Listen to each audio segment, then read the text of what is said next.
Je vous propose, les amis, d'aller au pied du Mont Blanc.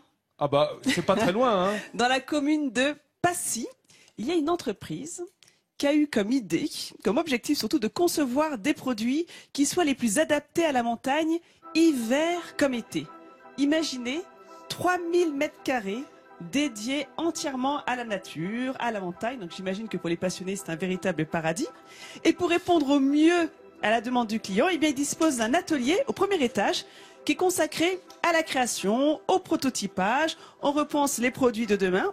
Alors, et le petit plus pour ceux qui travaillent dans l'entreprise, c'est que tous ces produits sont testés en grandeur nature par les employés du magasin. Et le point fort de ce type de complexe, en fait, c'est d'écouter vos remarques, vos critiques, vos déceptions. Et tout est pris en compte pour améliorer les produits. Alors justement, pour que vous compreniez bien un peu le concept de cette entreprise, je vais vous présenter deux exemples très concrets qui sont en plateau. Vous voyez par exemple cette veste pour enfants. On voit bien. Eh ben, cette veste, elle avait été conçue au départ sans capuche. Et suite aux multiples remontées de clients qui se plaignaient de ne pas avoir de capuche, eh ben, ils ont vite ressorti avec une capuche, tout simplement. Et là, c'est une autre veste pour adultes. Là, pareil, c'est une veste qui avait pas mal de succès parce que bon, parfait pour la montagne, avec pas mal de poches. Sauf qu'elle n'était pas imperméable, ces poches. Et là, pareil, eh bien, il a été, ils ont pris compte de toutes ces petites remarques pour la ressortir avec des poches imperméables. Voilà, donc c'est un peu ça l'idée de ce concept-là. Alors là, il s'agit de Decathlon Mountain, mais j'imagine qu'il y a d'autres complexes comme Intersport, Go Sport ou Vieux Campeur qui travaillent peut-être de la même façon, peut-être différemment. Vous connaissez bien ces circuits courts, hein, Gilles Chappe.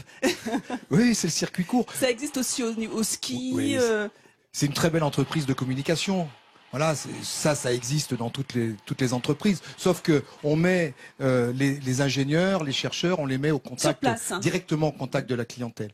Mais sinon, toutes les entreprises de montagne qui font du ski, du matériel de montagne, mais ça, etc., unique pour, travaillent de la même manière. Mais non, c'est pas du tout unique. Non, mais d'avoir justement ce circuit Oui, aussi voilà, court. Voilà. Mais sinon, c'est le travail de tout le monde. C'est le travail de tout le monde. C'est-à-dire que les gens ont des testeurs, des professionnels, des amateurs qui font le même genre de propositions. La capuche, c'est pas quand même quelque chose de forcément Non, ce qui est marrant, génial. en fait, je crois que c'est découverte du 21e siècle. Non, c'est la réactivité en fonction des remarques des clients.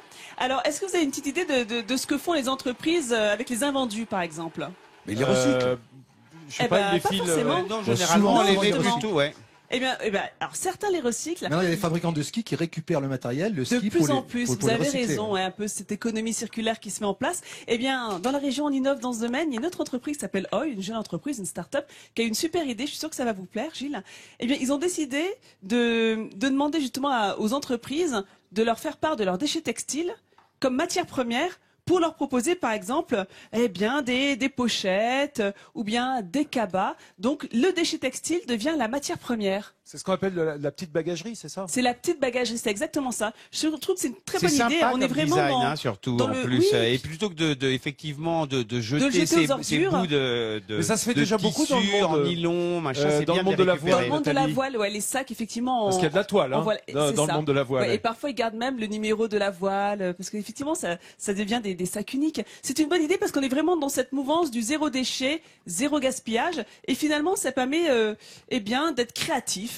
Puisqu'on part avec ce qu'on a entre les mains. Oups, en cuisine. Ça te va très bien, bouscule. Laurent, Casse le hein, matos, Véro, dis donc. Ce petit sac à main pour les soirées Mon petit sac à la à main. montagne, c'est très élégant, ça te va parfaitement. Oui, et tu as vu que c'est quand même des sacs la matière est de bonne qualité, hein, vous n'avez pas du tout abîmé. Donc voilà, je trouve que c'est une très très belle idée et c'est une façon de rendre les entreprises plus responsables et respectueuses de l'environnement. Donc bravo à cette jeune start-up. Merci et bravo à toi, Nathalie, de mettre ça en avant.